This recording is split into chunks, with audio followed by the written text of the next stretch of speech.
بعض لوگ مجھے مزدور دوست کہتے ہیں، کچھ کہتے ہیں کہ میں فحاشی یعنی ولگر کہانیاں لکھتا ہوں، کچھ کہتے ہیں کہ میں ترقی پسند۔ یہ کیا بےہودگی ہے؟ منٹو ایک انسان ہے اور ہر انسان کو ترقی پسند ہونا چاہیے۔ مجھ پہ الزام ہے کہ میں رنڈیوں کے بارے میں کہانیاں لکھتا ہوں۔ میرا ماننا ہے کہ ہر اس چیز کے بارے میں لکھا جانا چاہیے جو کہ آپ کے سامنے موجود ہو۔ میری کہانیاں پڑھ کر کسی بھی نارمل انسان کے منہ سے گھٹیا جذبات کی لات نہیں ٹپکتی۔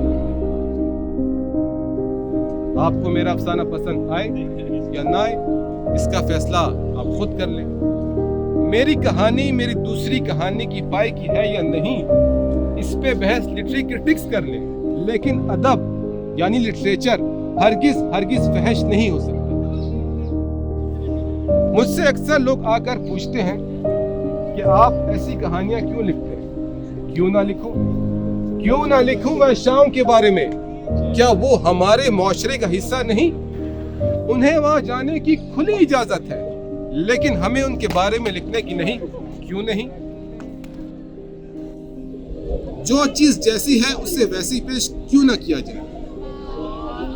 ارے آپ تو برا مان گئے۔ میرے مقدموں میں پروسیکیوٹر صاحب اکثر اس بات پہ زور دیتے تھے کہ میری کہانیوں کی کچھ کرداروں کی زبان گالیوں سے بھری ہے، لیکن جو الفاظ میں نے ان کے منہ سے کہلوائے ہیں وہ ہزاروں لوگ روزمرہ کی زندگی میں استعمال کرتے ہیں۔ مثال کے طور پر اگر میں آپ سے کہوں، جی آپ تو بڑے عجیب چوتیا انسان ہو، میں یہاں ہوں اور آپ مجھے وہاں ڈھونڈ رہے ہو، کیا اس طرح کے الفاظ ہمیں سڑکوں پہ سنائی نہیں دیتے؟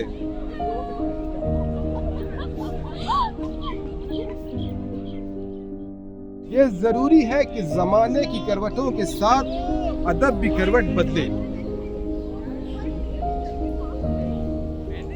فرانس کے مشہور ناول نگار گسٹاف رابرٹ کی کہانی مدام بواری پر فحشی کا الزام لگایا گیا۔ آئرن کی جیم جوئس کی کتاب یونیسس کو بھی فحشی کا الزام جھیلنا پڑا۔ دیکھا جائے تو ولی سے لے کے غالب تک سب پر کبھی نہ کبھی ایسے الزام لگے ہیں۔ میں کسی کی ضلالت پہ استری کرنا نہیں جانتا۔ نیم کے پتے کڑوے سہی، خون تو صاف کرتے ہیں۔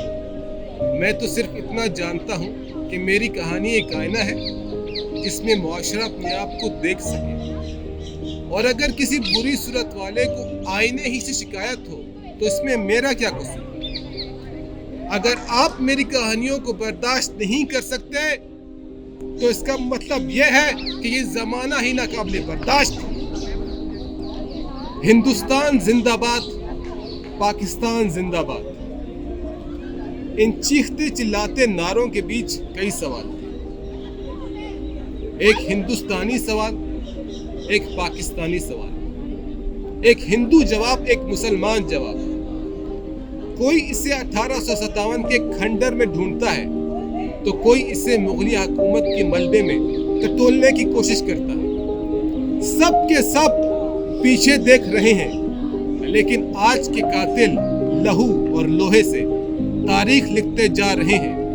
یہ مضمون سناتے سناتے میں آپ سے مار کھا لوں گا، لیکن ہندو مسلم فساد میں اگر کوئی میرا سر پھوڑ دے تو میرے خون کی ہر بوند روتی رہے گی، کیونکہ میں ایک آرٹسٹ ہوں اور مجھے زخم اور بد دکھاؤ مجھے پسند نہیں۔